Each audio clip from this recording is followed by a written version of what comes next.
Você já passou por isso? De estar escrevendo o seu código e daí se perguntar: será que isso está correto? Teria uma forma melhor de fazer? E se você nunca se perguntou isso, você provavelmente está fazendo alguma coisa muito errada. Existem vários patterns que nos ajudam a escrever melhor nossos códigos e aprendê-los é super importante. Porém, não basta saber o jeito certo de fazer as coisas, é importante entender o jeito errado e saber o porquê é errado para não cometê-los novamente.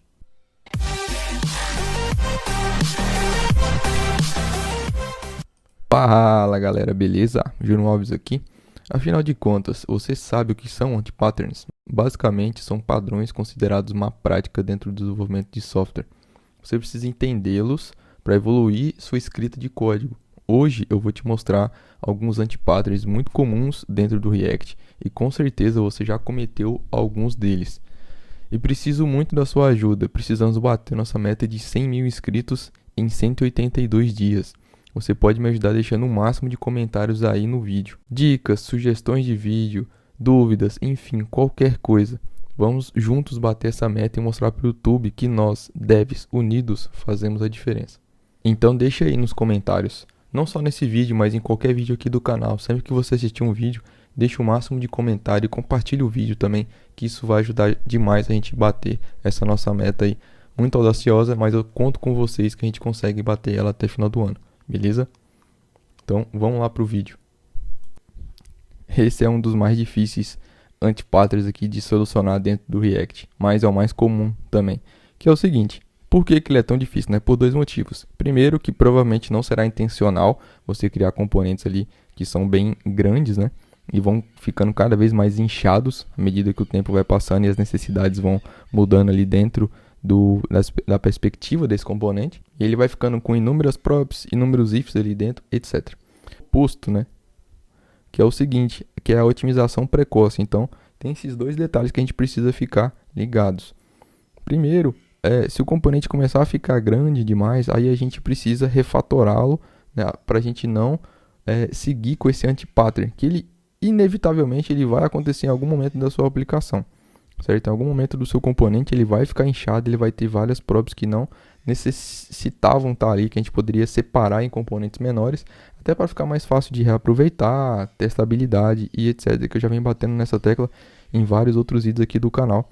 Inclusive, se você ainda não viu os outros vídeos, principalmente sobre testes, eu vou deixar aí o link do card passando agora e na descrição do vídeo também. Então dá uma olhada lá depois, onde eu explico melhor a questão de testes no front, o que você deveria testar, por que os testes são tão importantes dentro do front-end também. Como vocês sabem, eu adoro falar da importância de testes aqui no front-end, porém, são os vídeos que menos tem visualização aqui no canal. Então, se você tá querendo aprender sobre testes aí e você quer entender o porquê que testes são tão importantes, dá uma olhadinha na playlist sobre testes aqui no canal, que eu tenho certeza que vai te ajudar bastante. Mas aqui entra uma das maiores vantagens do teste, né, que é forçar você a escrever um código melhor. Se você já precisou testar um componente gigante com várias props, user effect, funções, enfim, tudo que você tinha direito de colocar dentro ali do componente, você sabe que isso é um pesadelo, beira a loucura. Aí entram os custom hooks, composition e vários outros patterns que a gente pode usar aqui dentro do React. Então, primeira coisa, a gente vai refatorar o nosso componente. Então, a gente vai criar componentes menores ali, que aí dá para a gente reaproveitar em outras partes da aplicação, obviamente. Fica mais fácil de manter, porque vão ser componentes que têm apenas uma função e os testes, consequentemente, vão ficar bem mais simples de ser implementados também. E aí, na segunda parte, a gente vai agora separar toda essa parte de lógica da parte visual do nosso componente. E aí você vai ver que o componente vai ficar muito mais agradável e muito mais enxuto. Então a gente vai criar um custom hook para esse componente. E aí dentro do custom hook a gente vai colocar toda a parte de lógica que a gente tinha ali separada agora dentro do custom hook. E aí no nosso componente a gente basta agora importar o nosso custom hook e puxar ali de dentro dele todas as informações que a gente de fato precisa.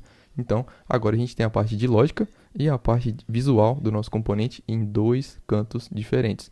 Isso ajuda demais na escalabilidade desse componente e, consequentemente, na nossa aplicação e principalmente nos testes. Eu estou batendo bastante nessa tecla dos testes aqui porque é um assunto muito importante e, de novo, eu te convido. Se você ainda não viu a playlist de testes aqui no canal, dá uma olhadinha lá. O segundo anti-pattern que a gente precisa tomar cuidado aqui dentro do React é os nesting components, que basicamente é quando a gente tem vários componentes alinhados um dentro do outro, que é o caso que eu vou te mostrar agora. Então a gente tem um componente nesting, certo? E ali a gente tem o P, né? Ali dentro ali, onde a gente vai renderizar o HTML, e aí ele vai só exibir o valor do counter, certo? Porém, embaixo ali a gente tem um componente que chama button. E esse button, ele está dentro do próprio nesting. E isso é um problema. Primeiro, na parte de testes, tá? Vamos trazer para o contexto mais prático aqui. Quando você for testar esse componente, você vai ter bastante dificuldade para conseguir, vamos dizer assim, entre aspas, entrar dentro de button para conseguir fazer os testes ali. Claro que ele é um componente simples, né, nesse exemplo, mas imagine que seja um componente mais complexo e tenha mais camadas ali dentro. Claro, você consegue criar componentes dentro de outros componentes ali, mas não é porque você pode fazer que você deve fazer, certo? E nesse caso aqui, isso é um grande problema dentro do React, tá?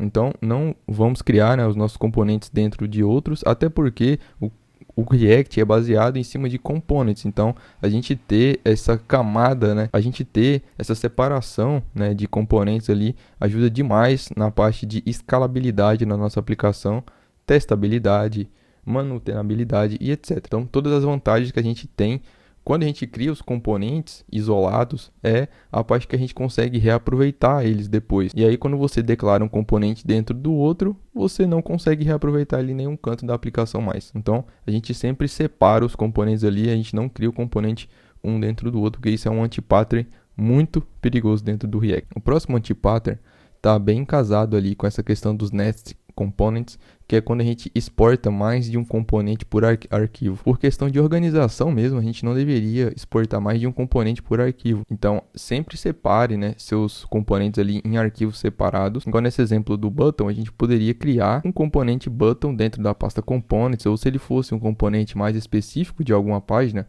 a gente poderia criar uma pastinha components dentro dessa pasta, né, dessa página, e daí a gente criaria o nosso button ali dentro.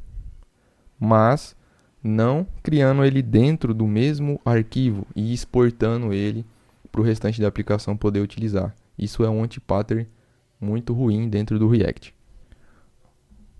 O próximo anti-pattern, ele é bem simples e provavelmente você já fez isso em algum momento aí nos seus estudos, na sua prática aí com React, que é a utilização desnecessária de divs ali para criar containers dentro do React. Você sabe, né, que a gente só pode retornar um elemento ali por return, certo? Então sempre tem que ter um elemento por volta ali para empacotar o restante. Por mais que você tenha mais componentes ali sendo exportados, mais elementos, sempre vai precisar ter um container ali por volta.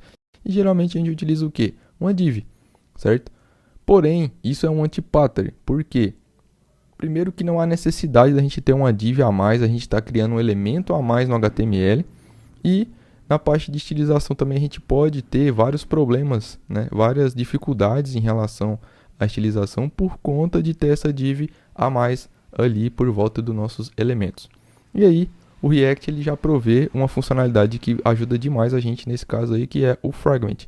E aí você pode utilizar tanto o react.fragment ou simplesmente abrir e fechar ali uma tag vazia, que já é o fragment ali do React. O próximo anti-pattern agora é o prop drilling.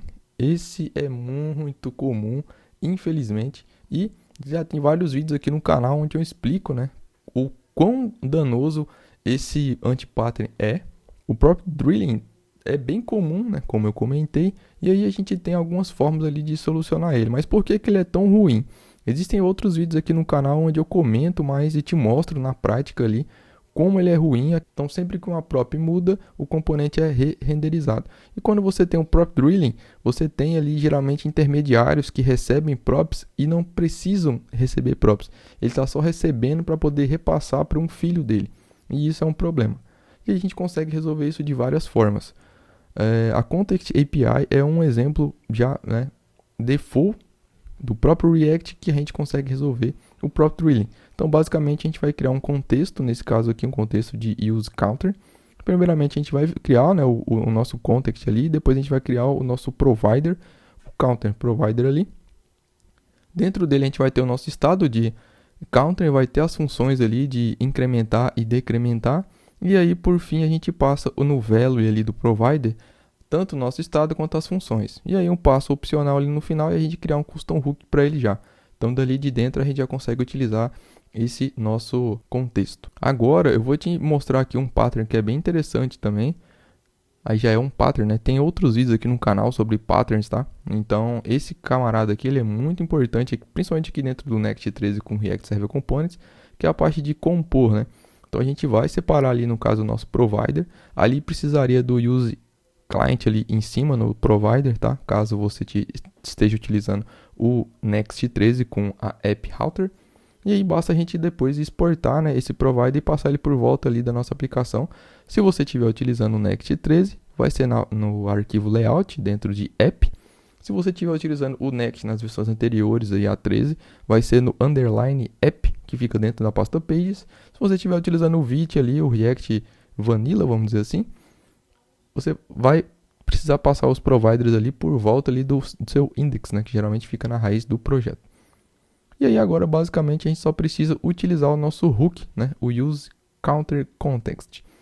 Ali no caso do container, do nosso componente container, as funções a gente já tem ali passadas por cada botão.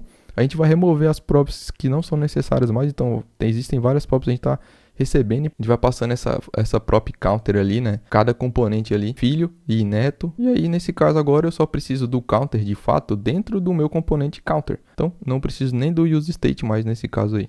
E aí agora fica bem mais enxuto, bem mais simples e sem prop drilling agora. E não esquece de deixar seus comentários aqui embaixo em qualquer vídeo que você assistir aqui no canal. Isso vai ajudar demais a gente a bater a nossa meta, beleza? Conto muito com a sua ajuda e muito obrigado você que assistiu até o final. Um grande abraço e até a próxima.